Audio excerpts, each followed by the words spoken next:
Perkenalkan, nama saya Rinto Hasrat Budilase dengan NIM 19230077. Saya akan nge-review artikel dengan judul Pemantauan Dewan dan Manajemen Laba Pra dan Pasca IFRS.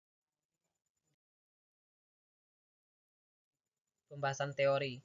Pada tahun 2005, dengan penerapan Standar Pelaporan Keuangan Internasional atau IFRS, perusahaan yang terdaftar di Uni Eropa menghadapi perubahan besar dalam aturan pengungkapan akuntansi mereka.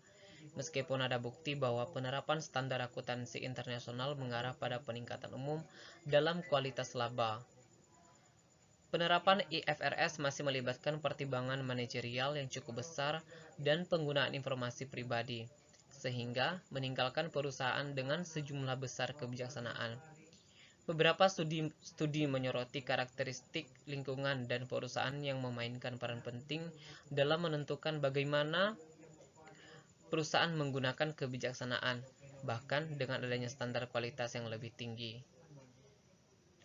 Namun kami percaya bahwa masih ada kebutuhan untuk penelitian tentang peran yang dimainkan oleh karakteristik perusahaan, misalnya struktur tata kelola perusahaan dalam kualitas pelaporan keuangan.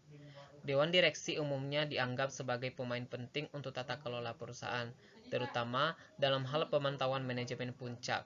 Dikutip dari Fama dan Johnson 1983. Perdebatan tentang tata kelola perusahaan menekankan kontribusi positif yang diberikan anggota Dewan Independen dalam memastikan bahwa manajemen puncak bertindak demi kepentingan pemegang saham. Fama 1980, Fama dan Johnson 1983. Kedua, kasus yang dibahas. Yang pertama, bagaimana Dewan Direksi lebih efektif dalam membatasi manajemen laba setelah penerapan wajib IFRS. Yang kedua, bagaimana dua karakteristik Dewan, independensi Dewan dan keberadaan komite audit berdampak pada manajemen laba. 3. Objek dan sampel penelitian.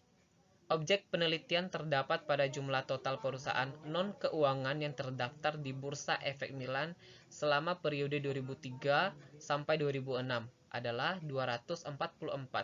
Sampel terdiri dari 888 pengamatan, 444 untuk periode pra-IFRS dan 444 untuk periode pasca IFRS, dan 222 perusahaan unik. Sampel yang digunakan adalah sampel konstan. Teknik analisis data. Teknik analisis regresi yang dipakai dalam penelitian ini. Analisis regresi adalah sebuah metode statistik yang digunakan untuk mengetahui hubungan antara variabel dependen dan satu atau lebih variabel independen. Analisis ini dapat digunakan untuk menilai kekuatan hubungan antar variabel dan untuk membuat prediksi atas hubungan masa depan antara dua variabel tersebut. Hasil penelitian telah diteliti bahwa hasil utama dari analisis kami dikonfirmasi dalam model regresi sebelum dan sesudah IFRS, di mana AWCA digunakan sebagai variabel dependen, baik IND maupun AC menunjukkan koefisien negatif yang ukurannya lebih besar pada periode pasca IFRS, dengan perbedaan signifikan pada level 1% dan 5% untuk IND dan AC masing-masing. Hasil tersebut selanjutnya dikonfirmasi oleh koefisien negatif dan signifikan dari IND, IFRS, dan AC.